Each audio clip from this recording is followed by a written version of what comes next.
बिस्मिल्लाहिर्रहमानिर्रहीम अस्सलाम वालेकुम डियर स्टूडेंट्स। आज की वीडियो में मैं आपसे रेक्टिफिकेशन ऑफ एरर का क्वेश्चन नंबर 10 डिस्कस करने जा रहा हूँ।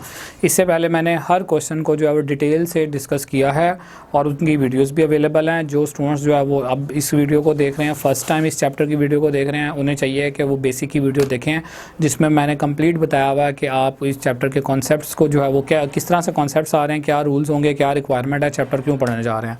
तो वो वीडियो देखने के बाद फिर आप क्वेश्चन स्टार्ट करेंगे तो आपको अच्छी अंडरस्टैंडिंग होगी। तो चलिए जी, आज का हम क्वेश्चन स्टार्ट करते हैं, जो कि मेरे पास क्वेश्चन नंबर 10 है और पेज नंबर जो है वो मेरे पास 503 है। और इसमें जो है वो आपको मैं बाकायदा से बता रहा हूँ कि हम जो है वो कोई जो एरर्स हुए हैं उसमें करेक्ट एंट्री होनी क्या चाहिए थी और उसके बाद गलती से वो एंट्री अकाउंटेंट से पास क्या हुई है एंड फाइनली उस एंट्री को ठीक कैसे करना है। तो आप देखिए ज़रा, फर्स्ट पॉइंट में क्या लिखा हुआ, ₹4840 as debit balance in Amjad account was written off as bad debt recorded in Amjad account only. कहता है 840 रुपये जो है वो डेबिट बैलेंस है इन अमजद अकाउंट, जो उसको बैड डेट्स के नाम से लिखा गया Amjad account only.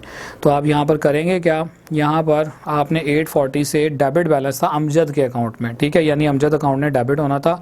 Are written off as bad debt, ठीक है, आप ये पैसे जो है ना वो बैड डेट के तौर पर लिखे गए हैं, रिकॉर्ड हो गए हैं, लेकिन गलती से अमजद के अकाउंट को जो है वो सिर्फ अमजद के अकाउंट को ये पैसे चार्ज हुए हैं।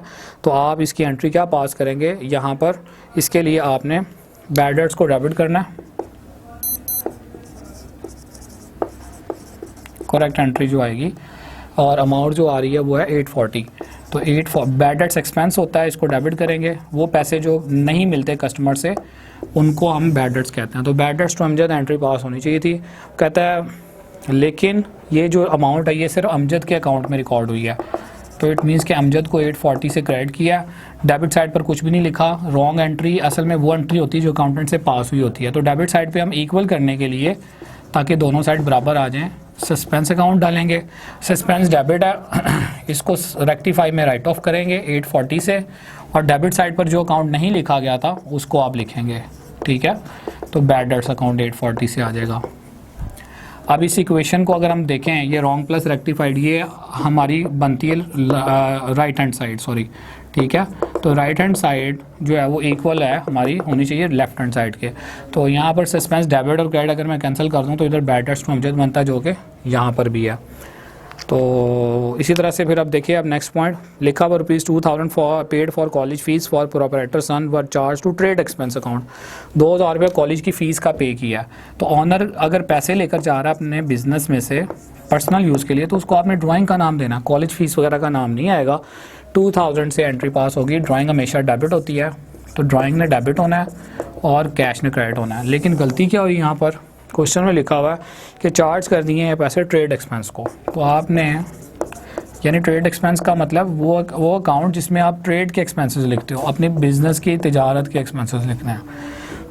तो ट्रेड एक्सपेंस को आपने डेबिट कर दिया। कैश के बारे में उसने कुछ नहीं कहा, इसका मतलब है कैश अकाउंट अपनी जगह पर बिल्कुल ठीक आया। अब यहाँ पर दोनों साइड्स इक्वल है, सस्पेंस नहीं आएगा। ट्रेड एक्सपेंस डेबिट है, इसको राइट ऑफ करने के लिए आपने क्या करना है, क्रेडिट करना है। और करेक्ट एंट्री ये बता रही है कि ड्राइंग्स अकाउंट को आना चाहिए था डेबिट साइड पे, जबकि रॉन्ग में आपने कहीं पर भी ड्राइंग को नहीं लिखा, बल्कि रॉन्ग में ड्राइंग की जगह ट्रेड एक्सपेंस लिखा है। तो इसकी जगह अब आप रेक्टिफाई में ड्राइंग को लिखेंगे। ये डेबिट है, ये क्रेडिट है, इसको कैंसिल कर दें। इन दोनों का जो टोटल है वो बनता है ड्राइंग टू कैश, जो कि लेफ्ट हैंड साइड का इक्वल है। नेक्स्ट में देखिएगा जी, लिखा हुआ है थर्ड स्टेटमेंट में, bad debts recovered ₹500 from Arshad were credited to his account. Bad debt अगर रिकवर्ड हो जाए ना, तो आपने जो है वो एंट्री क्या पास करनी होती है, बैड डेट रिकवर्ड जो है वो बिज़नेस की इनकम होती है। तो एंट्री यहाँ पर, यानी जो पैसे डूब चुके हों, जिन पैसों के बारे में श्योर हो के वो पैसे अब नहीं मिल रहे हैं, ठीक है, लेकिन वो कुछ अर्से के बाद हमें वो पैसे रिकवर हो जाएं, तो हम कहेंगे कि हमारा कैश बढ़ा है। और जो पैसे हमें डूबे हुए मिले हैं वो बैड डेट्स रिकवर्ड हैं और ये हमारी इनकम कंसिडर होती है, और इनकम को आपने 500 से क्रेडिट करना है। तो बैड डेट एक्सपेंस होता है, बैड डेट रिकवर इनकम होती है। तो ये एंट्री पास होनी चाहिए थी। लेकिन क्या कह रहा है क्वेश्चन में, from Arshad were credited to his account. आपने बैड डेट्स रिकवर्ड की जगह उसके अकाउंट को क्रेडिट कर दिया, यानी कि अरशद के अकाउंट को आपने इधर क्रेडिट कर दिया। दूसरे अकाउंट की वो बात नहीं कर रहा, इट मीन्स कि वो अपनी जगह पर बिल्कुल ठीक लिखा गया। तो अब बेसिकली जो अकाउंट आना चाहिए था वो आना चाहिए था बैड डेट्स रिकवर्ड का। तो ये वाला जो अकाउंट है ये रॉन्गली रिकॉर्ड हुआ है रॉन्ग वाले सेक्शन में, तो इसको आप राइट ऑफ करोगे, सबसे पहले क्रेडिट है तो डेबिट कर दोगे, और उसकी जगह पर जो एक्चुअली अकाउंट क्रेडिट साइड पर आना चाहिए था बैड डेट्स रिकवर्ड का उसको लिखेंगे 500 के साथ। ये क्रेडिट डेबिट कैंसिल हो जाता है, पीछे रह जाता है cash to bad debts recovered जो कि हमारी लेफ्ट हैंड साइड के इक्वल है। And the second last transaction is receipts of 3500 from Saeed and company.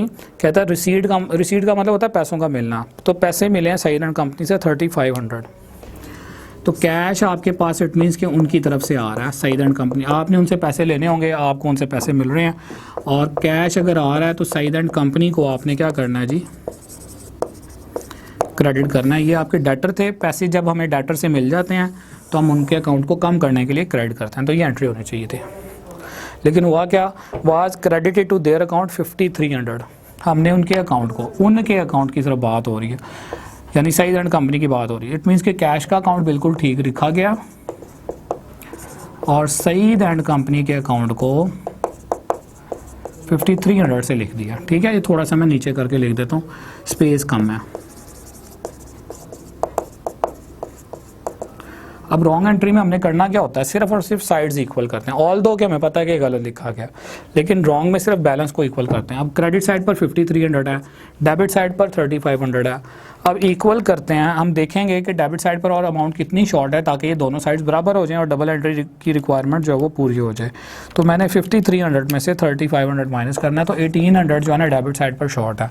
अगर 1800 इधर डल जाए तो डेबिट साइड का इन दोनों को ऐड करने के बाद जो टोटल बनेगा वो यही बनेगा जो क्रेडिट साइड का, यानी 5300। तो ये अमाउंट जो है ये मैंने अपनी तरफ से लिखी है, इसको जो है वो हम नाम देते हैं सस्पेंस का।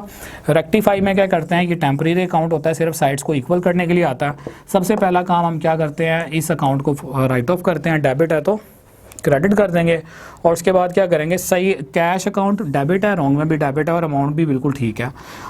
यहाँ पर सही 3500 से क्रेडिट है, इधर जो है 5300 से क्रेडिट है, तो ये जो है वो ज़्यादा क्रेडिट हुआ हुआ है। तो अगर ये ज़्यादा क्रेडिट हुआ हुआ है तो इसको कम करने के लिए सईद एंड कंपनी को देखेंगे कंपेयर करके कि कितना ज़्यादा है। तो अगर अमाउंट अगर क्रेडिट की है तो इसमें से पैसे निकालने के लिए आपको सईद एंड कंपनी को डेबिट करना पड़ेगा, और 1800 से करेंगे क्योंकि इसमें से इसको जब आप माइनस करते हो तो पीछे 3500 ही रहता है। ठीक है जी, तो सस्पेंस डेबिट क्रेडिट ये कैंसिल हो जाएगा।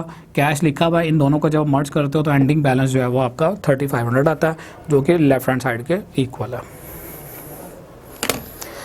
और लास्ट ट्रांजैक्शन है जी इस क्वेश्चन की, लिखा हुआ sale return of ₹500 were taken into stock but no entry was pass in the books. Sale return हुई है 500 रुपये की, टेकन इनटू स्टॉक, वो चीज़ें आपने वापस अपने स्टॉक में भी रख ली हैं, लेकिन एंट्री पास नहीं हुई, इसका मतलब आप भूल गए हैं।